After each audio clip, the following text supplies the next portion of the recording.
Hey everybody, this is Vince Miller. Thank you so much for joining me for our devotional. We are in Acts chapter 12. I'm going to be reading verses 6 through 11. A great little story here. Now when Herod was about to bring him out, on that very night, Peter was sleeping between two soldiers bound with two chains, and sentries before the door were guarding the prison. And behold, an angel of the Lord stood next to him, and a light shone in the cell.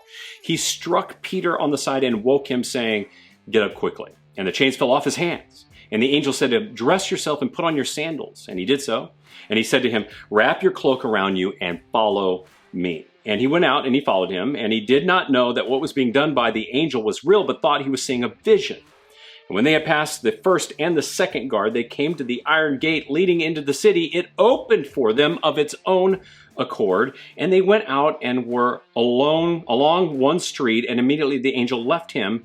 When Peter came to himself, he said, "Now I'm sure that the Lord has sent his angel and rescued me from the hand of Herod and from all that the Jewish people were expecting." So this is an interesting story. And what I find especially interesting is that Peter is in this unbelievably deep sleep. I mean, this guy is out, fellas. I mean, he's so deep in sleep that when the angel shows up, he has to literally kick him in the side to get him to wake up. And then when he does wake up, he's still so incognizant, he actually thinks he's seeing a vision.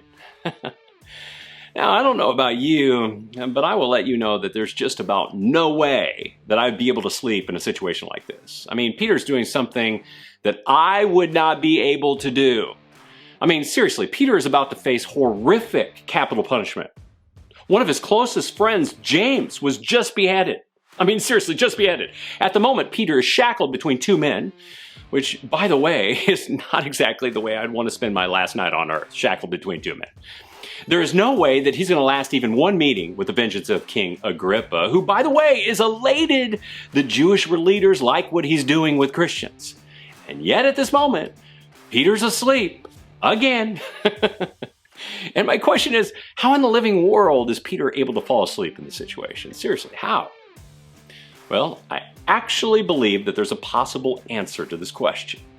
You see, during Jesus' earthly ministry, Peter received a couple of very specific predictions from Jesus. The most famous was a prediction about Peter's denial of knowing Jesus.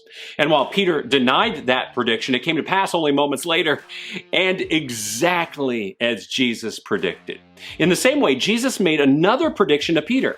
It was about how Peter would one day die. Jesus actually said this in John chapter 21. I'm going to read verses 18 through 19. He said to Peter, "Truly, truly, I say to you, when you were young, you used to dress yourself and walk wherever you wanted, but when you are old, you will stretch out your hands and another will dress you and carry you where you do not want to go." This he said, Jesus said, to show by what kind of death he was going to glorify God. And after saying this, he said to him, "Follow me." Now that's a pretty specific prediction for Peter.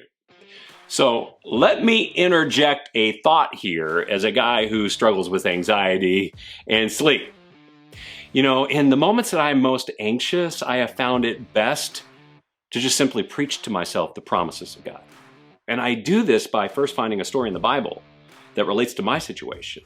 Then second, I seek out the promise in that story that relates to my present situation. And then third, I commit that promise to memory and then I preach it to myself throughout the day. I actually wonder if this is what Peter did here. If Peter repeated Jesus' promised prediction to him over and over again until he finally fell asleep in the belief of the promise over the despair of the situation. I actually wonder if he fell asleep with this thought: this ain't the end.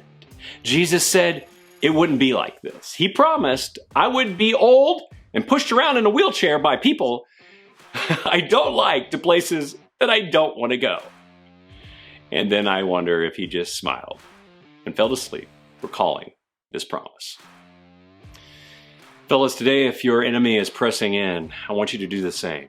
I want you to live in the victory of a biblical promise. Not a promise you made up in your head, but a real biblical promise, one embedded in the narrative of the Bible. Just find a story that relates to yours. There is one, I promise. Read it.